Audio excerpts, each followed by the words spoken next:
Բարև ձեզ սիրելի ունկնդիրներ, եթերում Փակ TV հեռուստաընկերության նոր նախագծի մեկնարկն է լինելու։ Մենք այս նոր նախագիծը որոշել ենք անվանել օրախնդիր հարց։ Մինչ մեր առաջին հաղորդումը սկսել է, ես դիմում եմ մեր բոլոր ունկնդիրներին, հատկապես այն ունկնդիրներին, ովքեր դեռ չեն հասցրել բաժանորդագրվել Փակ TV հեռուստաընկերությանը, Սեղմեք զանգակոճակը, բաժանորդագրվեք մեր ալիքին և դիտեք մեր բոլոր հետաքրքիր թողարկումները։ Սիրելի բարեկամներ, օրախնդիր հարցը լինելու է քննական վերլուծական ծրագիր և ձեզ հետ միասին ազատ անկաշկանդ փորձելու ենք վերլուծել մեր հանրության առջև, մեր երկրի առջև ծառացած բազմաթիվ և բազմաբնույթ խնդիրները, փորձելով համակողմանի հայացք ուղղել մեր հանրության համար շատ բարդ և կնճռոտ հարցերի շուրջ։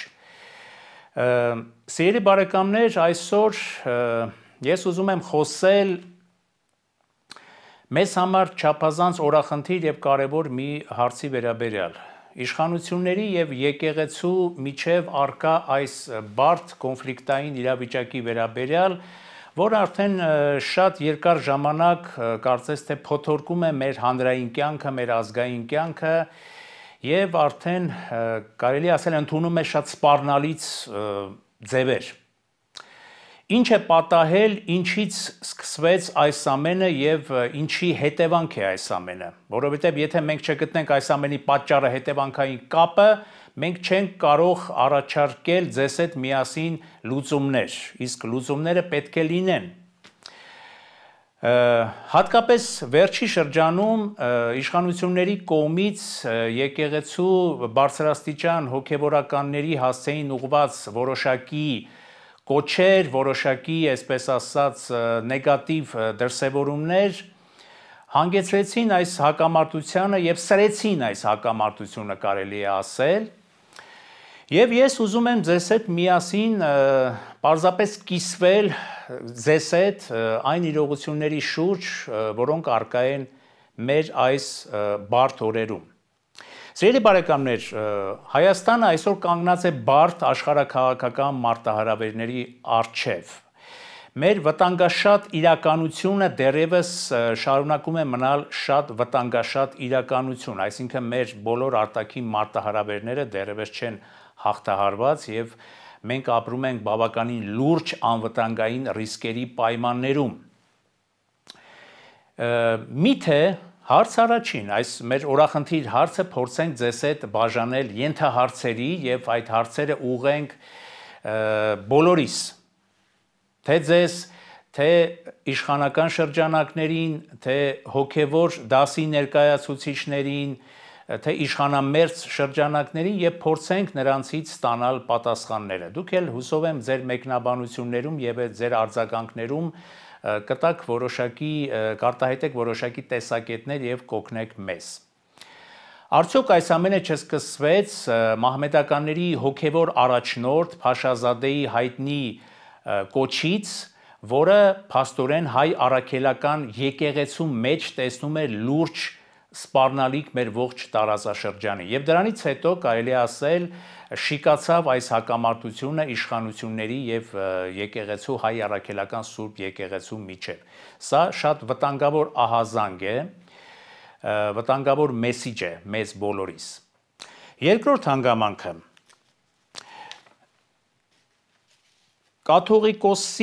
կաթողիկոսի և բնականաբար իշխանությունների միջև առաջացած այս անջրպետը ինչի հետևանքն է։ Նույնիսկ իշխանական և իշխանամերձ շրջանակները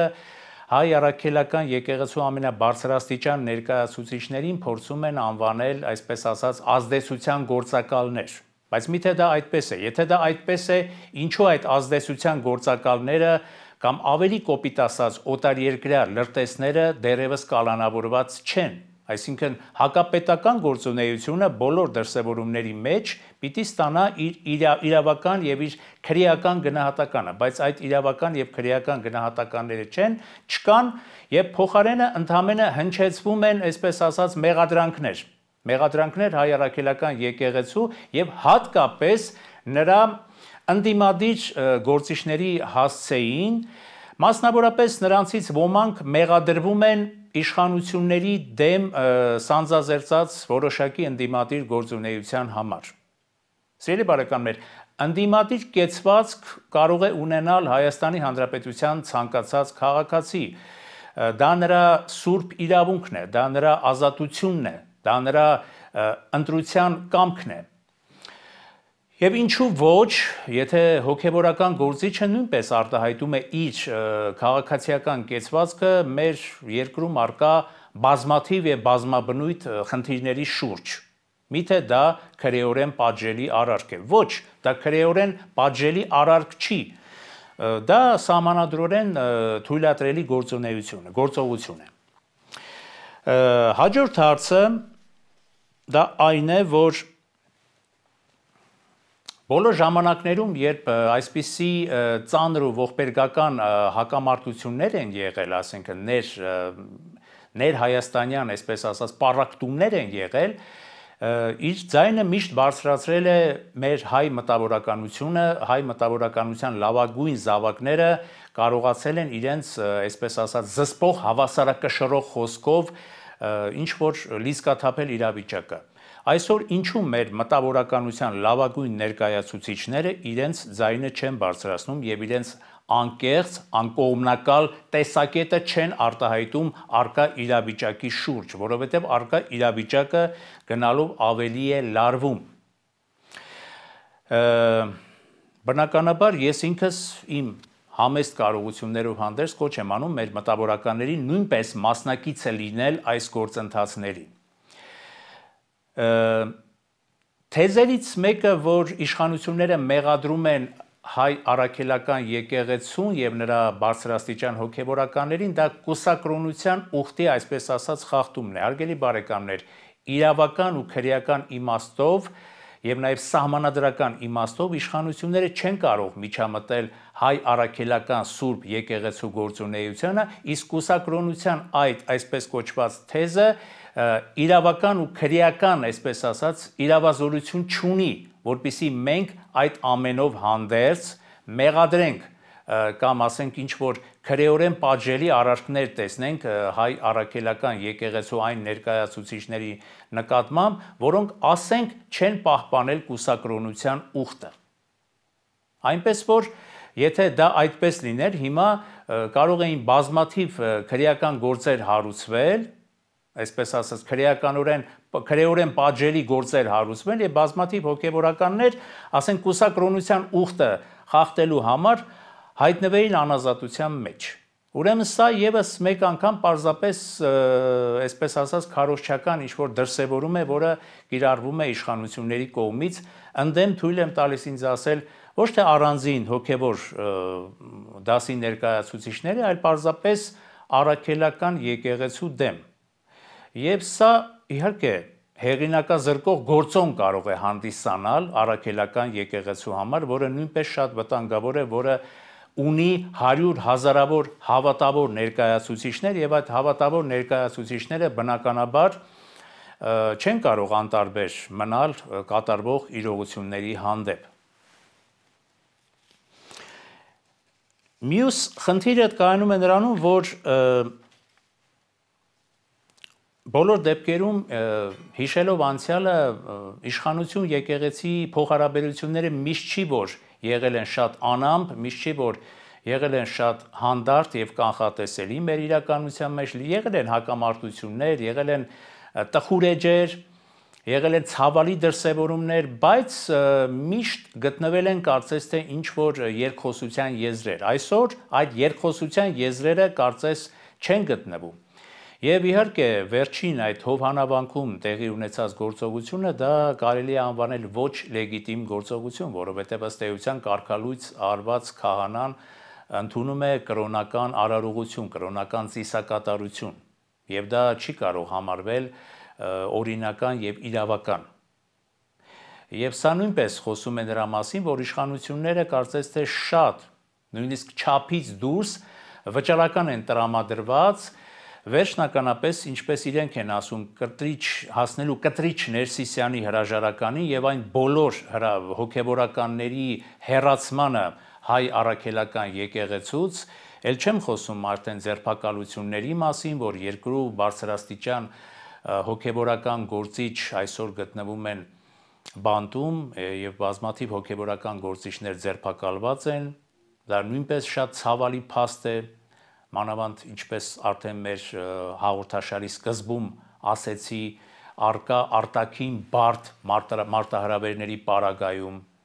եւ միթե սա վտանգ չի ընդհանուր առմամբ մեր ներքին կայունության համար, մեր պետականության կայունության համար, առհասարակ մեր ինքնության համար։ Ես սրա մեջ վտանգներ եմ տեսնում եւ լրջագույն վտանգներ։ Ժամն է սթափվելու եւ ժամն է երկխոսելու եւ այսօրվա իմ նպատակը բոլորովին էլ հակակառավարական կամ հակաիշխանական կոչեր հնչեցնելը չի այս հարթակից, որովհետեւ դրա իմաստը եւ դրա պատեհությունը ես չեմ տեսնում։ Ես պարզապես երկու կողմերին երկխոսելու կոչ եմ անում, որպեսզի դադարեցվի այս հակամարտությունը, որպեսզի դադարեցվի հասարակական մտքի, հասարակական, այսպես ասած, մթնոլորտի այս թունավորումը։ Իսկ սա իրականում թունավորում է, որովհետև հայ առաքելական Սուրբ եկեղեցին շատ երկար ժամանակ հանդիսացել է, ասենք, դրսում հայությանը համախմբող եւ հայկական հարցերը բարձրացնող լոբբիստական գործոն, հայկական շահերը վեր հանող կարևորագույն գործոն։ Եվ այսօր խաթարել այդ կարևորագույն գործոնը նշանակում է շատ ծանր հարված հասցնել մեր ինքնությանը եւ մեր պետականությանը, մեր ազգային շահերին։ Սրանք այն խնդիրներն են, որոնց շուրջ մենք պիտի բոլորս մտածենք եւ որոնց շուրջ պիտի մենք բոլորս իրականում խորհենք եւ արտահայտենք մեր սեփական կարծիքները։ Ենթահարց հերթական։ Միթե այս ամենը նպատակ չի հետապնդում, ես ընդհանրապես հարց եմ ուղղում, պարզապես մեր հանրության, մեր հայաստանյան հանրության ուշադրությունը շեղել մեր ներքին այլ կարևոր եւ արտաքին շատ կարևոր խնդիրներից ու մարտահրավերներից։ Այսինքն մենք այսօր ինչ պայմաններում ենք ապրում, սիրելի բարեկամներ, մենք ապրում ենք գների թանկացումների, սոցիալական լարվածության, սոցիալական ծանր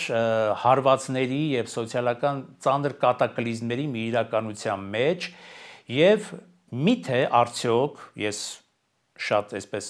դառնությամբ եմ այս հարցը տալիս, այս ամենը նպատակ չունի հանրությանը շեղել իրական սոցիալական կենսական խնդիրներից։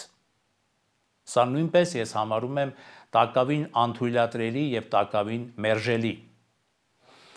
Եվ բանը հասել է նրան, որ մեր հայտնի քաղաքագետներից մեկը, վերլուծաբան քաղաքագետներից մեկը նույնիսկ չի բացառում այն փաստը, որը կլինի, ես կասեի, շատ համազգային մի խայտարակություն, որ հնարավոր է, որ կաթողիկոսը անգամ կալանավորվի իշխանությունների կողմից։ Ես չեմ կարծում, որ բանը կհասնի դրան, ես չեմ կարծում, որ հակամարտությունը կսրվի, թեև Հովհաննավանքի դեպքերին հետևելով ես շատ խիստ լարվածություն տեսա այս ամենի մեջ, շատ խիստ կրքերի շիկացում տեսա այս ամենի մեջ եւ փառք Աստծո, որ բանը չհասավ բախումների, փառք Աստծո, որ բանը չհասավ անկարգությունների։ Այնպես որ իրավիճակը բավականին բարդ է, ես մեր այս հարթակ եմ սիրով հրավիրում նաև իմ տեսակետին հակառակ տեսակետներ ունեցող մարդկանց, թե իշխանական, թե իշխանամերձ շրջանակներից թող գան, թող ազատորեն արտահայտեն մեր Փակ TV հեռուստաընկերության շրջանակներում իրենց տեսակետները կամ մեր այս օրախնդիր հարց հաղորդաշարի շրջանակներում կամ մեր բանավեճային արենա հաղորդաշարի շրջանակներում, որովհետև սա իրոք որ օրախնդիր հարց է եւ կարևորագույն հարց մեր պետականության համար, մեր ինքնության համար, մեր գոյապահպանության համար առհասարակ։ Սիրելի բարեկամներ, այսքանով թույլ տվեք ավարտել մեր այս մեկնարկային թողարկումը, ցանկանալ ձեզ ամենալավն ու բարին,